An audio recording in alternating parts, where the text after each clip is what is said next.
nem, hatalmasan csinálom. Ide inni járnak az emberek, senki sem akar számot küldeni a másiknak. Én? Hát léptem egy szintet. Hát a mulatós az már múlt. Most találtam rá az igazi hangomra. Sikerült?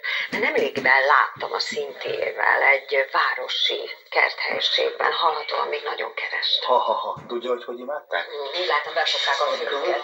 Tapadás miatt most komolyan. Ez új és jobb, és ha azt tetszett, ezt imádni fogja. Ezt mondtam volna, hogy tetszett. Tudok ám olvasni a sorok között. Ezért vagyok jó rendőr.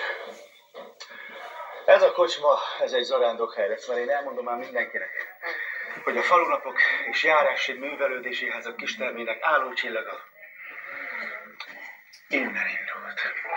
Köszönöm, hogy befogadta Zsófit. Nincs mit. Az itt megfordulókkal ellentétben a doktornő nem hangos, jó illatú, és ez itt nagy dolog. Aha. Lafítson egy kicsit. Nem szokott szabadságra menni? Nem igazán. Az én fiam futkos. Ön mit csinál, ha ki szeretne kapcsolódni? Nem is tudom. Olvasok. Szeretem a jó krimiket. Miért maga? Én kukkolok. Tessék. Na persze, csak a jó ízlés határain belül.